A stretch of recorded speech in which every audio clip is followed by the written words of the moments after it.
احباب ذیوقار، جب سے قادیانیوں کو غیر مسلم اقلیتوں والی لسٹ میں شامل کرنے کی خبروں نے گردش شروع کی ہے، اندرون ملک اور بیرون ملک جتنے بھی عاشقان رسول ہیں وہ بڑی عجیب تشویش کا شکار ہیں۔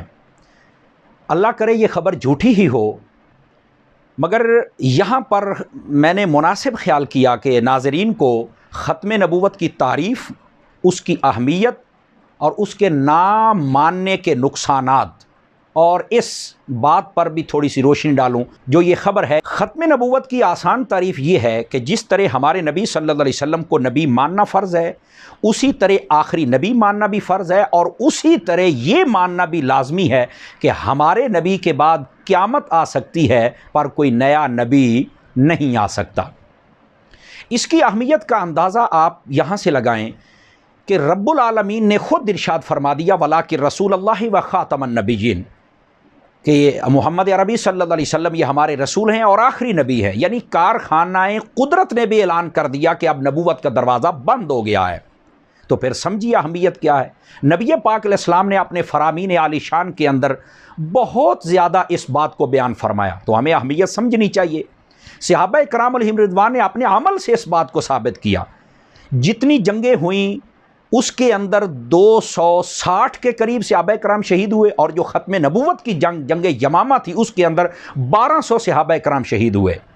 گویا کہ ان کی شہادتیں آج بھی ہمارے ضمیر کے دروازے پر دستک دے رہی ہیں کہ مسئلہ ختم نبوت کو سمجھنے کی کوشش کرو۔ یہ ہو ہی نہیں سکتا کہ کوئی نیا نبی آئے، لیکن جیسے وہ کہتے اگر آ بھی جائے تو پھر کتاب نہیں ماننی پڑے گی، پھر کتاب نہیں ماننی پڑے گی، پھر ہو سکتا ہے وہ نمازیں نہیں لے کے آ جائے، پھر ہو سکتا ہے کہ وہ کعبہ نیا لے کے آ جائے، وہ احکام نیا لے کے آ جائے، ہو سکتا ہے کہ پھر وہ کہے کہ یہ میرے صحابہ ہیں، یہ میری اہل بیت ہے، یہ بھی نہیں ہے، انہیں بھی مانو۔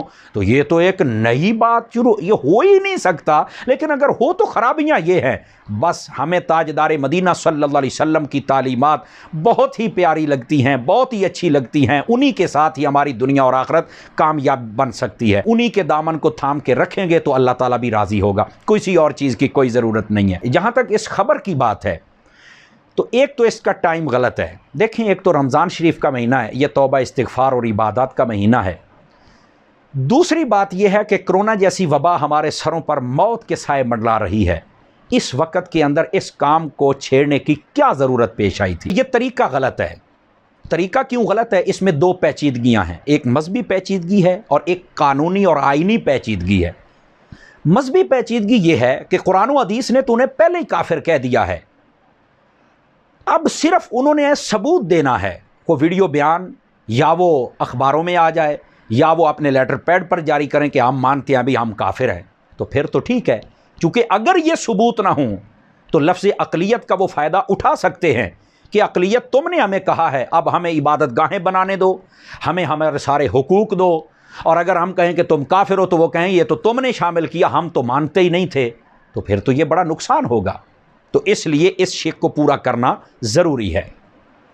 دوسری بات یہ، جب وہ مان جائیں گے نا تو پھر اگر وہ بعد میں کوئی خرابی کریں تو ان کی پکڑ کرنا بڑی آسان ہوگی کہ یہ تم نے جب خود اپنے آپ کو کافر مانا تو جیسے باقی کافر عیسائی، ہندو، سکھ رہتے ہیں تو ویسے تم بھی رہو، جیسے ان کو حقوق ملتے ہیں ویسے تمہیں بھی ملیں گے، تو یہ ان کو پکڑنا آسان ہو جائے گا۔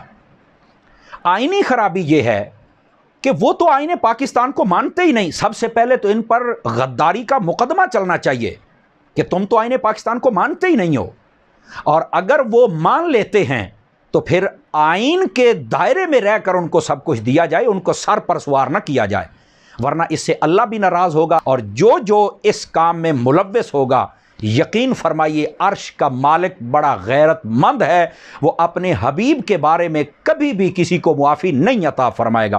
خلاق عالم ہمیں حضور سے سچی محبت کی توفیق عطا فرمائے۔